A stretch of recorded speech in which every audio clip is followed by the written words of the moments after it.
श्री गणेशाय नमः। श्री हरि। संक्षिप्त मार्कंडेय पुराण। जनक यमदूत संवाद। भिन्न भिन्न पापों से विभिन्न नरकों की प्राप्ति का वर्णन। पुत्र सुमति कहता है, पिताजी, इससे पहले 7वें जन्म में मैं एक वेश्या के कुल में उत्पन्न हुआ था। उस समय पोसले पर पानी पीने को जाती हुई गौओं को मैंने वहां जाने से रोक दिया था। उस पाप कर्म के फल से मुझे अत्यंत भयंकर नरक में जाना पड़ा, जो आग की लपटों के कारण घोर दुखदायी प्रतीत होता था।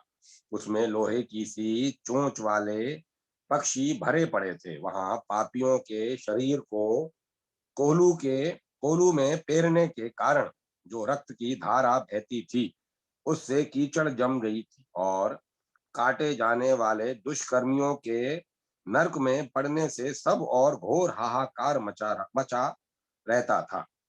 उस नरक में पड़े मुझे 100 वर्ष से कुछ अधिक समय बीत गया।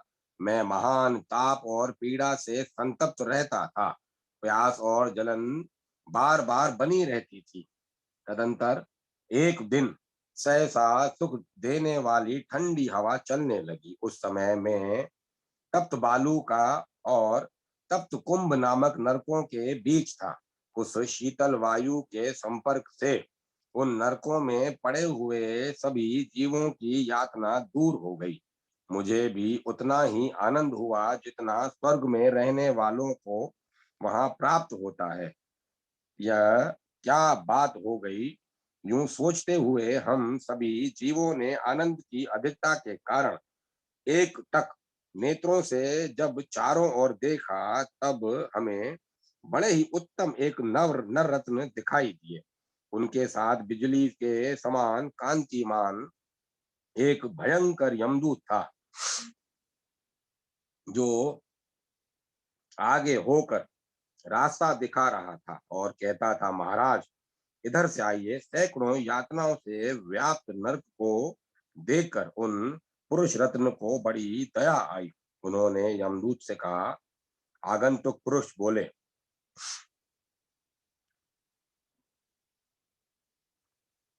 यमदूत, बताओ तुम सही बताओ तो सही, मैंने कौन सा ऐसा पाप किया है जिसके कारण अनेक प्रकार की यातनाओं से पूर्ण इस भयंकर नरक में मुझे आना पड़ा है।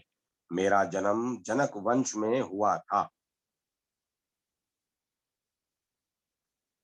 मैं विदेह देश में विपिशित नाम से विख्यात राजा था और प्रजाजनों का भली भांति पालन करता था। मैंने बहुत से यज्ञ किए, धर्म के अनुसार पृथ्वी का पालन किया, कभी युद्ध में पीठ नहीं दिखाई तथा अतिथियों को कभी निराश नहीं लौटने दिया। पितरों, देवताओं, ऋषियों और भ्रातों को उनका भाग दिए बिना कभी मैंने अन्न ग्रहण नहीं किया। पराई स्त्री और पराये धन आदि की अभिलाषा मेरे मन में कभी नहीं हुई।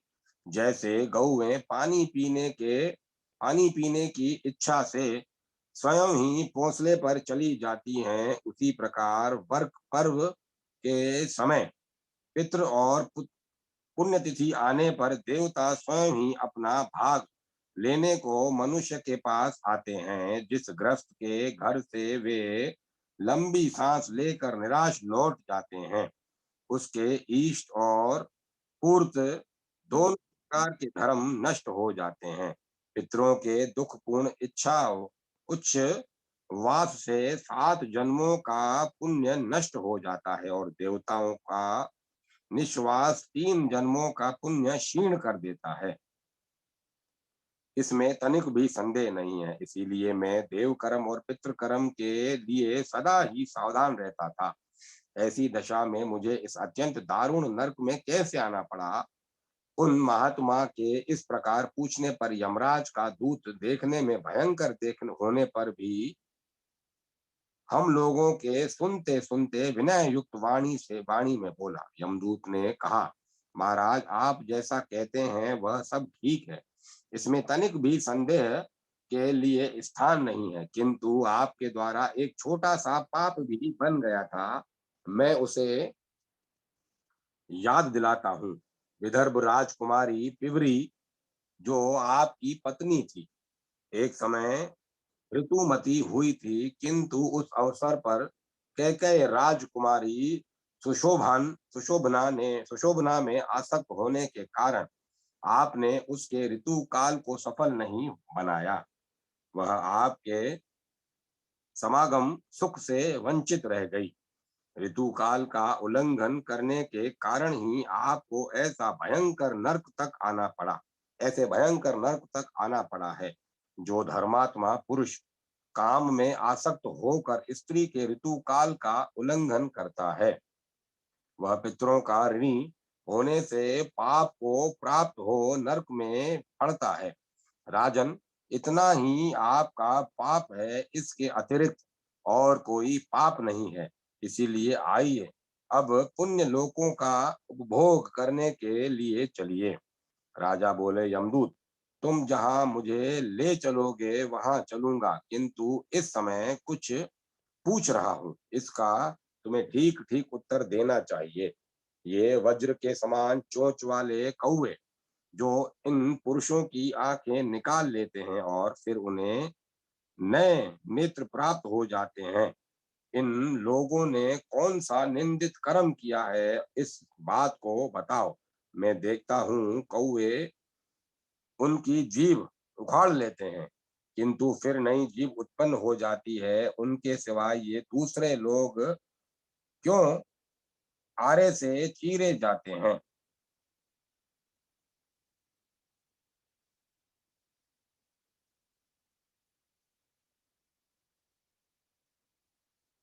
और अत्यंत दुख भोगते हैं। कुछ लोग तपाई हुई बालूका में भुने जाते हैं और कुछ लोग खोलते हुए तेल में पड़कर पक रहे हैं। लोहे के समान चोंच वाले पक्षी जिन्हें नोच नोच कर खींच रहे हैं, वे कैसे लोग हैं? ये बेचारे शरीर की नस नाड़ियों के कटने से पीड़ित हो बड़े जोर जोर से चीखते और चिल्लाते हैं। लोहे की चोंच की आघात से उनके सारे अंगों में घाव हो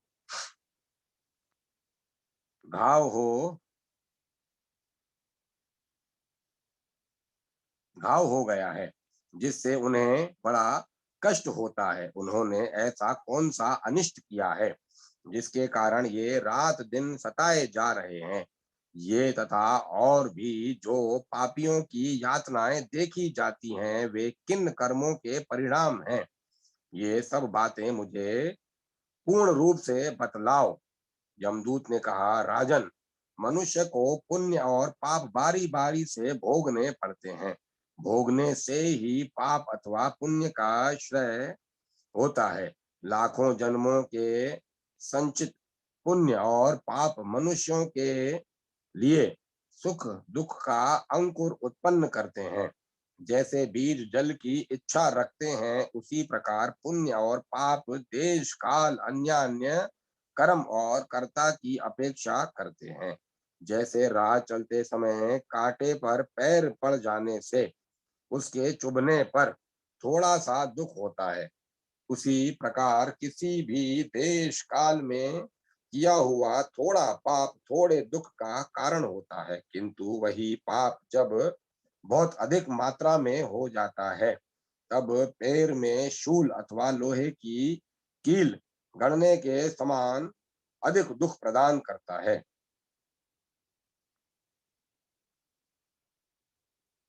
सिर दर्द आदि दुस्सह रोगों का कारण बनता है। जैसे अपथ्य भोजन और सर्दी गर्मी का सेवन श्रम और ताप आदि का जनक होता है, उसी प्रकार भिन्न भिन्न पाप भी फल की प्राप्ति कराने में एक दूसरे की अपेक्षा रखते हैं। ऐसे ही बड़े बड़े पाप दीर्घ काल तक रहने वाले रोग और विकारों के उत्पादक होते हैं। उन्हीं से शस्त्र और अग्नि का भय प्राप्त होता है। वे ही असहाय पीड़ा और बंधन आदि फल प्रदान करते हैं। इस प्रकार जीव अनेक जन्मों के संचित पुण्य और पापों के फल स्वरूप सुख और दुखों को भोगता हुआ इस लोक में स्थित रहता है।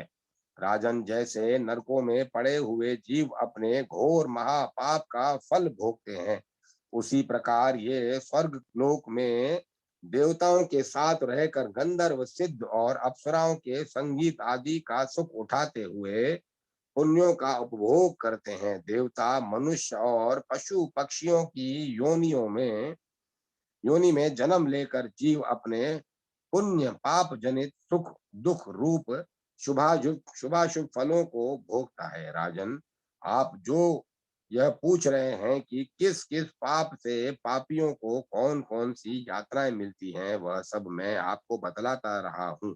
जो नीच मनुष्य कामना और लोभ के वशीभूत हो, दूषित दृष्टि एवं कलुषित चित्त से पराई स्त्री और पराये धन पर आंखें गड़ाते हैं, उनकी दोनों आंखों को ये वज्र तुल्य चोंच वाले पक्षी निकाल लेते हैं और पुनः पुनः उनके नए नेत्र उत्पन्न हो जाते हैं। इन पापी मनुष्यों ने जितने निमेष तक पाप पूर्ण दृष्टिपात किया है, उतने ही हजार वर्षों तक ये नेत्र की पीड़ा भोगते हैं। जिन लोगों ने असत्य शास्त्र का उपदेश किया है तथा किसी को बुरी सलाह दी है, जिन्होंने शास्त्र का उल्टा अर्थ लगाया है, मुंह से झूठी बातें निकाली हैं तथा वेद, देवता, ब्राह्मण और गुरु की निंदा की है, उन्हीं की जीवा को ये वज्र तुल्य चोंच वाले भयंकर पक्षी उखाड़ते हैं और वह जीवा नई नई उत्पन्न होती रहती है। जितने निमेष तक उनके द्वारा जीवा जनित पाप हुआ था, उतने वर्षों तक उन्हें यह कष्ट भोगना पड़ता है। जो नराधम दो मित्रों में फूट डालते हैं, पिता पुत्र में, स्वजनों में, यजमान और पुरोहित में, माता और पुत्र में, संगी साथियों में तथा पति और पत्नी में वैर डालते हैं, वे ही ये आरे से चीरे जा रहे हैं।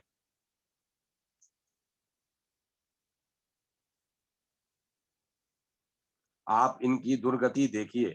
जो दूसरों को ताप देते, उनकी प्रसन्नता में बाधा पहुंचाते, पंखे, हवादार स्थान, चंदन और खस की टटी आदि का अपहरण करते हैं तथा निर्दोष व्यक्तियों को भी प्राणांतक कष्ट पहुंचाते हैं, वे ही ये अधम पापी हैं जो तपाई हुई बालू में पड़कर कष्ट भोगते हैं। जो ब्राह्मण किसी देव कार्य या पितृ कार्य में दूसरे के द्वारा निमंत्रित होकर भी दूसरे किसी के यहाँ भोजन श्राद्ध भोजन कर लेता है, उन उसके यहाँ आने पर ये पक्षी दो टुकड़े कर डालते हैं। जो अपनी अनुचित बातों से साधु पुरुषों के मर्म पर आघात पहुंचाते हैं, उसको ये पक्षी अत्यंत पीड़ा देते हैं। इन्हें ऐसा करने से कोई रोक नहीं सकता। जो झूठी बातें कहकर और विपरीत धारणा बनाकर किसी की चुगली खाते हैं, उनकी जीवा के इस प्रकार तेज किए हुए छुरों से दो टुकड़े कर दिए जाते हैं। जिन्होंने उद्दंडतावश माता पिता और गुरुजनों का अनादर किया है, वे ही ये पिब्ब, विष्ठा और मूत्र से भरे हुए गड्ढों में नीचे मुख करके डुबाए जा रहे हैं। जो लोग देवता, अतिथि, अन्यान्य प्राणी, भृत्य वर्ग, अभ्यागत, पितृ, अग्नि तथा पक्षियों को अन्न का भाग दिए बिना ही स्वयं भोजन कर लेते हैं, वे ही दुष्ट यहाँ पिप और गोंद चाट कर रहते हैं। उनका शरीर तो पहाड़ के समान विशाल होता है, किंतु मुख सुई के नोक के बराबर रहता है। देखिए, ये यही वे लोग हैं जो लोग ब्राह्मण अथवा किसी अन्य वर्ण के मनुष्य को एक पंक्ति में बिठाकर भोजन में भेद करते हैं। उन्हें यहाँ विष्ठा खाकर रहना पड़ता है।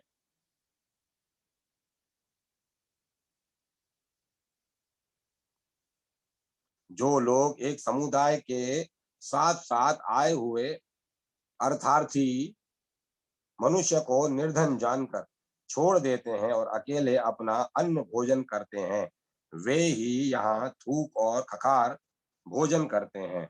राजन, जिन लोगों ने जूठे हाथों से गौ, ब्राह्मण और अग्नियों का स्पर्श किया है, उन्हीं में से ये लोग यहाँ मौजूद हैं, जो चलते हुए लोहे के खंभों पर हाथ रखकर उन्हें चाट रहे हैं, जिन्होंने स्वेच्छा पूर्वक जूठे मुंह होकर भी सूर्य, चंद्रमा और तारों पर दृष्टिपात किया है, उनकी आंखों में आग रखकर यमराज के दूत उसे धोखते हैं। गौ, अग्नि, माता, ब्राह्मण, ज्येष्ठ भ्राता, पिता, बहन, कुटुंब की स्त्री, गुरु तथा बड़े बूढ़ों का जो पैरों से स्पर्श करते हैं, उनके दोनों पैर यहाँ आग में तपाई हुई लोहे की बेड़ियों से जकड़ दिए जाते हैं और उन्हें अंगारों के ढेर में खड़ा कर दिया जाता है। उसमें उनके पैर से लेकर घुटने तक का भाग जलता रहता है। जो नराधम अपने कानों से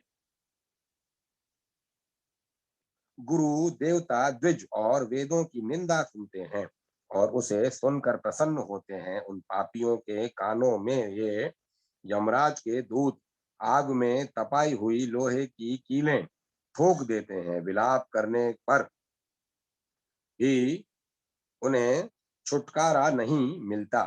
जो लोग क्रोध और लोभ के वश में होकर भोंसले, देव मंदिर, ब्राह्मण के घर तथा देवालय के सभा भवन तुड़वा कर नष्ट करा देते हैं, उनके यहाँ आने पर ये अत्यंत कठोर स्वभाव वाले यमदूत इन तीखे शस्त्रों से शरीर की खाल उधेड़ लेते हैं। उनके चीखे चिल्लाने पर भी ये दया नहीं करते। जो मनुष्य गौ, ब्राह्मण तथा सूर्य की ओर मुंह करके मल मूत्र का त्याग करते हैं, उनकी आंतों को कौवे गुदा मार्ग से खींचते हैं।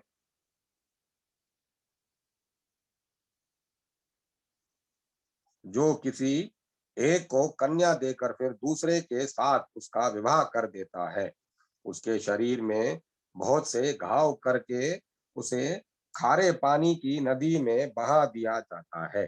जो मनुष्य दुर्भिक्ष अथवा संकट काल में अपने पुत्र, भृत्य, पत्नी आदि तथा बंधु वर्ग को अकिंचन जानकर भी त्याग देता है और केवल अपना पेट पालने में लग जाता है, वह भी जब इस लोक में आता है तो यमराज के दूत भूख लगने पर उसके मुख में उसके ही शरीर का मांस नोच कर डाल देते हैं और वही उसे खाना पड़ता है। जो अपनी शरण में आए हुए तथा अपनी ही दी हुई वृत्ति से जीविका चलाने वाले मनुष्यों को लोभवश त्याग देता है, वह भी यमदूतों द्वारा इसी प्रकार कोलू में पेरे जाने के कारण यंत्रणा भोगता है। जो मनुष्य अपने जीवन भर के किए हुए पुण्य को धन के लोभ से बेच डालते हैं, वे उन्हीं पापियों की तरह चक्कियों में पीसे जाते हैं। किसी की धरोहर हड़प लेने पर लोगों के सब अंग रस्सियों से बांध दिए जाते हैं और उन्हें दिन रात कीड़े, बिच्छू तथा सर्प काटते खाते रहते हैं। जो पापी दिन में मैथुन करते और पराई स्त्री को भोगते हैं, वे यहाँ भूख से दुर्बल रहते हैं। प्यास की पीड़ा से उनकी जीभ और तालू गिर जाते हैं और वे वेदना से व्याकुल हो जाते हैं। यह देखिए, सामने लोहे के बड़े बड़े कांटों से भरा हुआ सेमर का वृक्ष खड़ा है। इस पर चढ़ाए हुए पापियों के सब अंग विदीर्ण हो गए हैं और अधिक मात्रा में गिरते हुए खून से ये लथपथ हो रहे हैं। नरश्रेष्ठ, इधर दृष्टि डालिए, ये पराई स्त्री का सतीत्व नष्ट करने वाले लोग हैं। उन्हें यमराज के दूत घरियाओं घरिया में रखकर गला रहे हैं। जो उद्दंड मनुष्य गुरु को नीचे बिठाकर और स्वयं ऊंचे आसन पर बैठकर अध्ययन करता अथवा शिल्पकला की शिक्षा ग्रहण करता है, वह इसी प्रकार अपने मस्तक पर शिला का भारी भार ढोता हुआ कलेश पाता है। यमलोक के मार्ग में यह अत्यंत पीड़ित एवं भूख से दुर्बल रहता है और उसका मस्तक दिन रात बोझ ढोने की पीड़ा से व्यथित होता रहता है। जिन्होंने मूत्र, थूक और विष्ठा का त्याग किया है, वे ही लोग इस समय थूक, विष्ठा और मूत्र से भरे हुए दुर्गंध युक्त नरक में पड़े हैं।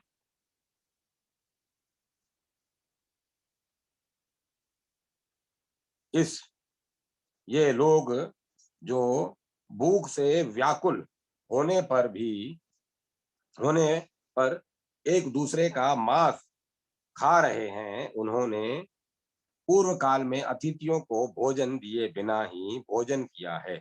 जिन लोगों ने अग्निहोत्री होकर भी वेदों और वैदिक अग्नियों का परित्याग किया है, वे ही ये पर्वतों की चोटी से बारंबार नीचे गिराए जाते हैं।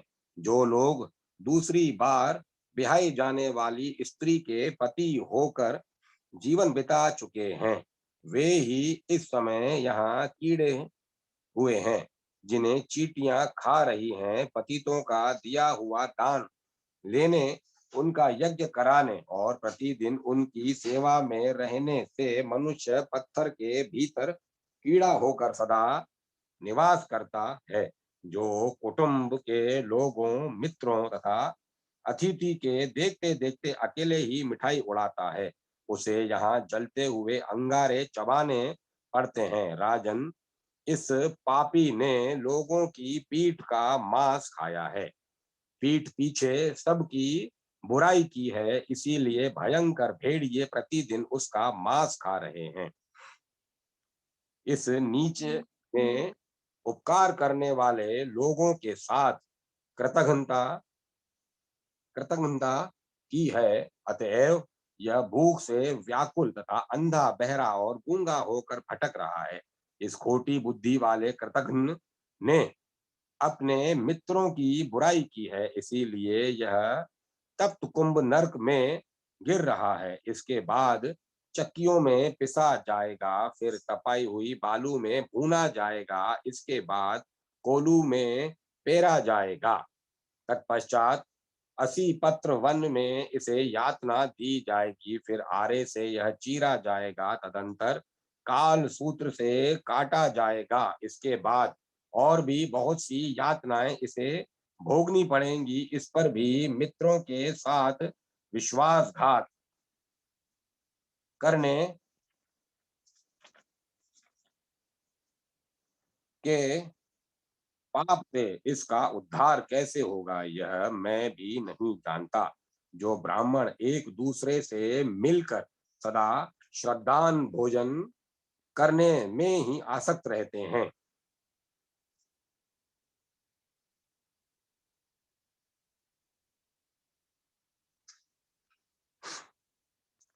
श्रद्धान भोजन करने में ही आसक्त रहते हैं, उन्हें दुष्ट सर्पों के सर्वांग से निकला हुआ फेन पीना पड़ता है। स्वर्ण की चोरी करने वाले ब्रह्म हत्यारे, शराबी तथा गुरु पत्नी गामी, ये चारों प्रकार के महापापी नीचे और ऊपर धधकती हुई आग में के बीच में झोंक कर सब ओर से जलाए जाते हैं। इस अवस्था में उन्हें कई हजार वर्षों तक रहना पड़ता है। तदंतर वे मनुष्य योनि में उत्पन्न होते हैं तथा कोढ़ और यश्मा आदि रोगों से युक्त रहते हैं।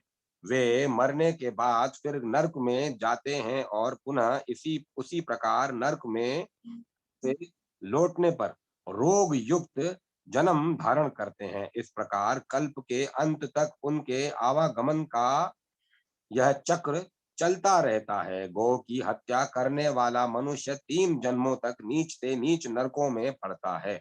अन्य सभी उपातकों का फल भी ऐसा ही निश्चय किया गया है। नरक से निकले हुए पापी जीव जिन जिन पातकों के कारण जिन जिन योनियों में जन्म लेते हैं वह सब मैं बतलाता रहा हूं, आप ध्यान देकर सुने।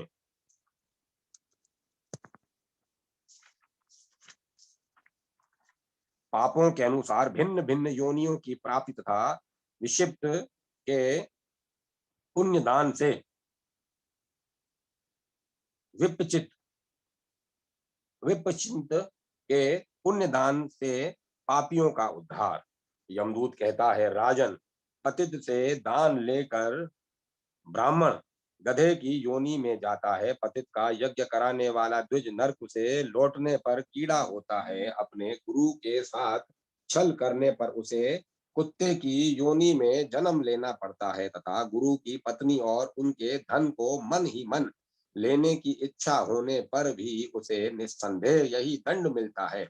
माता पिता का अपमान करने वाला मनुष्य उनके प्रति कटु वचन कहने से मैना की योनि में जन्म लेता है। भाई की स्त्री का अपमान करने वाला कबूतर होता है और उसे पीड़ा देने वाला मनुष्य कछुए की योनि में जन्म लेता है।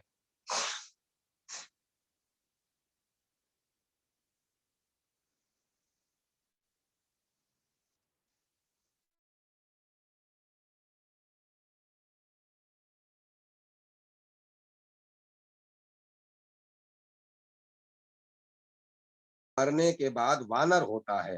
धरोहर हड़पने वाला मनुष्य नरक से लौटने पर कीड़ा होता है और दूसरों का दोष देखने वाला पुरुष नरक से निकलकर राक्षस होता है।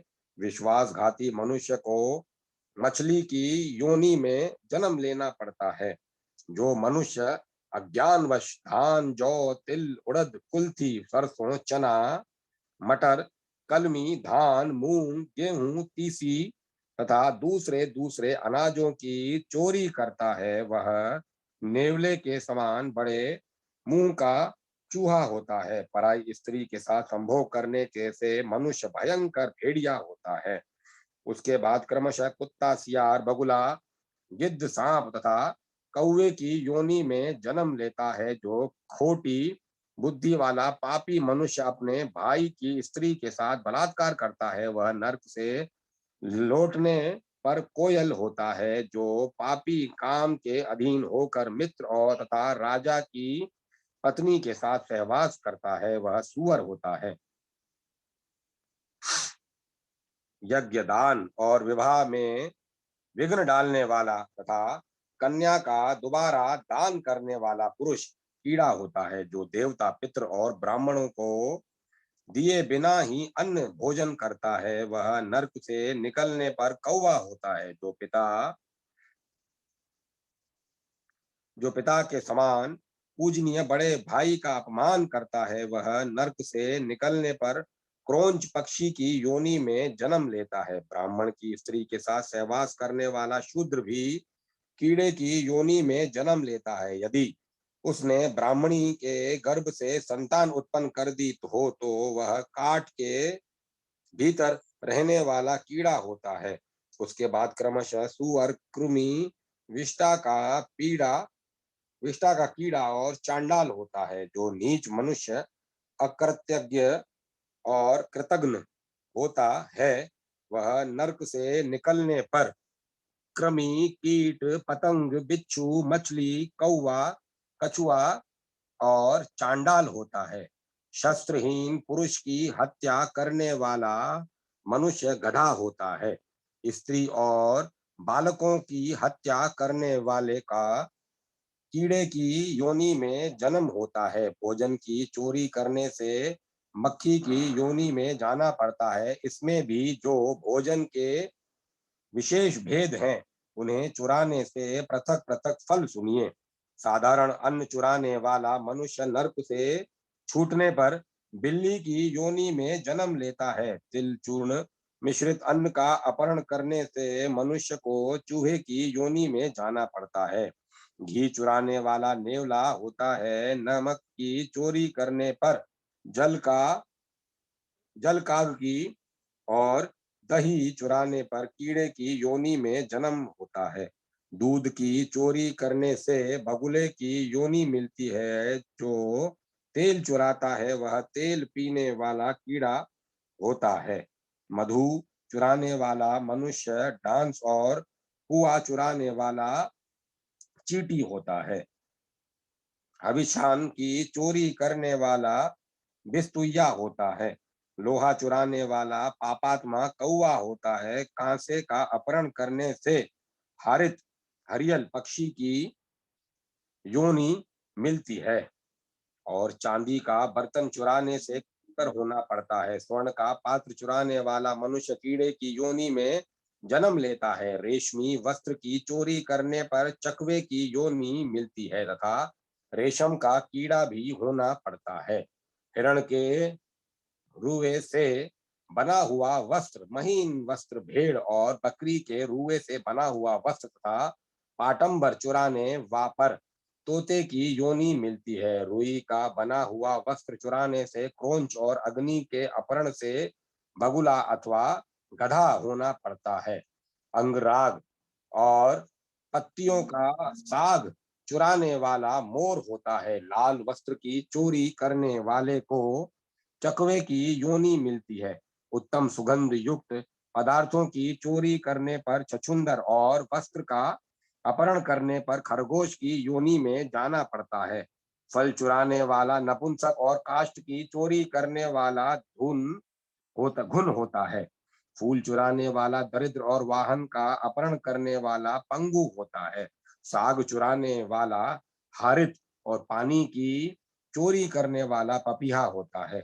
जो भूमि का अपहरण करता है वह अत्यंत भयंकर रौरव आदि नरकों में जाकर वहां से लौटने के बाद क्रमशः तृण, झाड़ी, लता, बेल और बांस का वृक्ष होता है।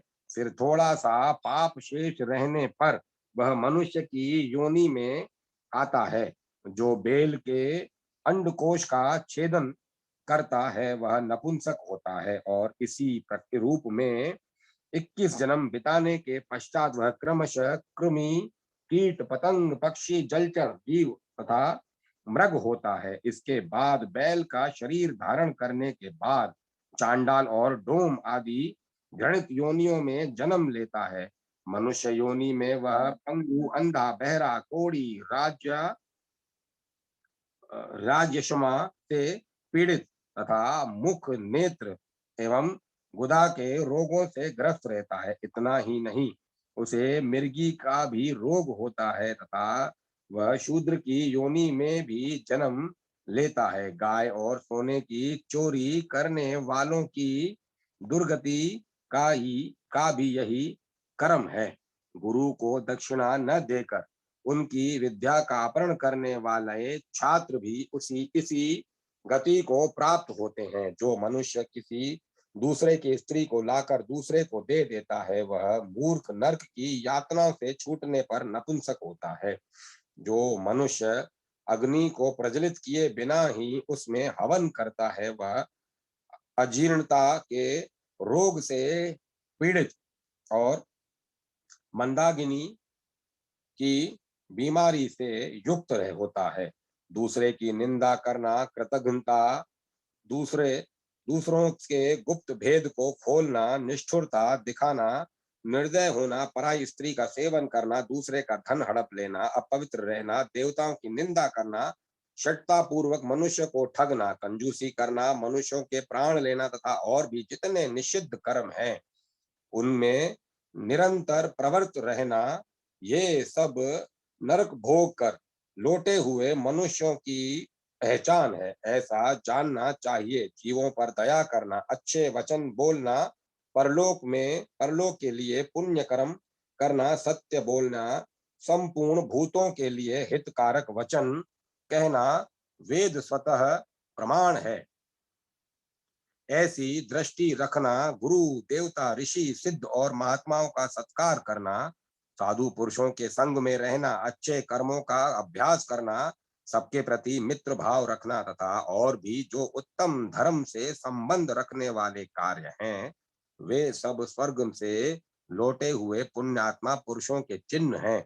ऐसा विद्वान पुरुषों को समझना चाहिए। राजन, अपने अपने कर्मों का फल भोगने वाले पुण्यात्मा और पापियों से संबंध रखने वाली ये सब बातें मैंने आपको संक्षेप में बताई हैं। अच्छा, अब आप आइए अन्यत्र चलें। इस समय यहाँ सब कुछ आपने देख लिया है। पुत्र कहता है, पिताजी। तदंतर राजा विप, विपचित विपचित यमदूत को आगे करके वहां से जाने को उद्धत हुए। यह देख यातना में पड़े हुए सभी मनुष्यों ने चिल्लाकर कहा, महाराज हम पर कृपा कीजिए, 2 घड़ी और ठहर जाइए। आपके शरीर को छूकर बहने वाली वायु हमारे चित्त को आनंद प्रदान करती है और समस्त शरीरों में जो संताप वेदना और बाधाएं हैं उनका नाश किए देती है।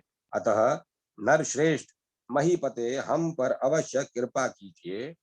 उनकी यह बात सुनकर राजा ने यमदूत से पूछा, मेरे रहने से इन्हें आनंद क्यों कर प्राप्त होता है? मैंने मृत्यु लोक में रहकर कौन सा महान पुण्य कर्म किया है जिससे इन लोगों पर आनंददायिनी वायु की वृष्टि हो रही है? इस बात को बताओ। यमदूत ने कहा, राजन, आपका यह शरीर पितरों, देवताओं, अतिथि और भक्त जनों से बचे हुए अन्न के सेवन से पुष्ट हुआ है तथा आपका मन भी इन्हीं की सेवा में संलग्न रहा है। इसीलिए आपके शरीर को छूकर बहने वाली वायु आनंददायिनी जान पड़ती है और उसके लगने से इन पापियों को नरक की यातना कष्ट नहीं पहुंचाती। आपने अश्वमेध आदि यज्ञों का विधि पूर्वक अनुष्ठान किया है, अतः आपके दर्शन से यमलोक के यंत्र, अस्त्र, अग्नि और कौवे आदि पक्षी जो पीड़न, छेदन और जलन आदि महान दुख के कारण हैं, कोमल हो गए हैं। आपके तेज से उनका क्रूर स्वभाव दब गया है। राजा बोले, भद्रमुख, मेरा तो ऐसा विचार है कि पीड़ित प्राणियों को दुख से मुक्त करने करके उन्हें शांति प्रदान करने से जो सुख मिलता है वह मनुष्यों को स्वर्ग लोक अथवा ब्रह्म लोक में भी नहीं प्राप्त होता। यदि मेरे समीप रहने से इन दुखी जीवों को नरक यातनाएं कष्ट नहीं पहुंचाती तो मैं सूखे काठ की तरह अचल होकर यहीं रहूंगा। यमदूत ने कहा, राजन, आइए अब यहाँ से चलें। आप पापियों की इन यातनाओं को यहीं छोड़कर अपने पुण्य से प्राप्त हुए दिव्य भोगों का उपभोग कीजिए। राजा बोले, जब तक ये लोग अत्यंत दुखी रहेंगे तब तक तो मैं यहाँ से नहीं जाऊंगा, क्योंकि मेरे निकट रहने से इन नरकवासियों को सुख मिलता है। जो शरण में आने की इच्छा रखने वाले आतुर और पीड़ित मनुष्यों पर भले ही वह शत्रु पक्ष का ही क्यों न हो, कृपा नहीं करता, उस पुरुष के जीवन को धिक्कार है। जिसका मन संकट में पड़े हुए प्राणियों की रक्षा करने में नहीं लगता, उसके यज्ञ, दान और तप इहलोक और परलोक में भी कल्याण के साधन नहीं होते। जिसका हृदय बालक, वृद्ध तथा आतुर प्राणियों के प्रति कठोरता धारण करता है, मैं उसे मनुष्य नहीं मानता। वह तो निरा राक्षस है। माना उसके उनके निकट रहने से अग्नि जनित संताप का कष्ट सहना होगा। नरक की भयानक दुर्गंध का भोग करना पड़ेगा। भूख प्यास का महान दुख जो मूर्छित कर देने वाला है भोगना पड़ेगा। यद्यपि इन दुखियों की रक्षा करने में जो सुख है उसे मैं स्वर्गीय सुख से भी बढ़कर मानता हूँ। यदि अकेले मेरे दुखी होने से बहुत से आर्त मनुष्यों को सुख प्राप्त होता है तो मुझे कौन सा सुख नहीं मिला। इसीलिए दूत, अब तुम शीघ्र लौट जाओ, मैं यहीं रहूंगा। यमदूत ने कहा, महाराज, ये धर्मराज और इंद्र आपको लेने के लिए आए हैं। यहाँ से आपको अवश्य जाना है, अतः चले चलिए। धर्मराज बोले, राजन, तुमने मेरी भली भांति उपासना की है, अतः मैं तुम्हें स्वर्ग लोक में ले चलता हूँ। इस विमान पर चढ़कर चलो, विलंब न करो। राजा ने कहा, धर्मराज, यहाँ नरक के में हजारों मनुष्य कष्ट भोगते हैं और मुझे लक्ष्य करके आर्त भाव से त्राही त्राही पुकार रहे हैं, इसीलिए मैं यहाँ से नहीं जाऊंगा। देवराज इंद्र और धर्म, यदि आप दोनों जानते हो कि मेरा पुण्य कितना है, तो उसे बताने की कृपा करें। धर्म बोले, महाराज, जिस प्रकार समुद्र के जल बिंदु, आकाश के तारे, वर्षा की धाराएं, गंगा की बालुका के कण तथा जल की बूंदें आदि असंख्य हैं, उसी प्रकार तुम्हारे पुण्य की भी कोई नियत संख्या नहीं हो सकती। आज यहाँ इन नरक में पड़े हुए जीवों पर कृपा करने से तुम्हारा पुण्य लाखों गुना बढ़ गया है। नरक श्रेष्ठ, अपने इस पुण्य का फल भोगने के लिए अब देवलोक में चलो, और ये पापी जीव भी नरक में रहकर अपने कर्मों का फल भोगें। राजा ने कहा, देवराज, यदि मेरे समीप में आने पर भी इन्हें इन दुखी जीवों को कोई ऊंचा पद नहीं प्राप्त हुआ, तो मनुष्य मेरे संपर्क में रहने की अभिलाषा क्यों करेंगे। अतः मेरा जो कुछ भी पुण्य है, उसके द्वारा ये यातनाओं में पड़े हुए पापी जीव नरक से छुटकारा पा जाएं। इंद्र बोले, राजन, इस उदारता के कारण तुमने और भी ऊंचा स्थान प्राप्त कर लिया है। देखो, ये पापी जीव भी नरक से मुक्त हो गए। पुत्र कहता है, पिताजी। तदंतर राजा विक्षिप्त विपचित के ऊपर फूलों की वर्षा होने लगी और स्वयं भगवान विष्णु उन्हें विमान में बिठाकर दिव्य धाम में ले गए। उस समय मैं तथा और भी जितने पापी जीव थे, वे सब नरक यातना से छूटकर अपने अपने कर्म फल के अनुसार भिन्न भिन्न योनि में चले गए। द्विजश्रेष्ठ, इस प्रकार मैंने इन नरकों का वर्णन किया।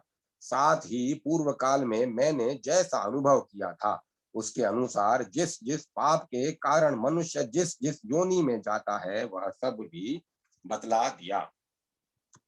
अब मैं कथा को विराम देता हूँ। कल अगला अध्याय पढ़ेंगे। दत्तात्रेय जी के जन्म प्रसंग में एक पतिव्रता ब्राह्मणी तथा अनुसुईया का चरित्र।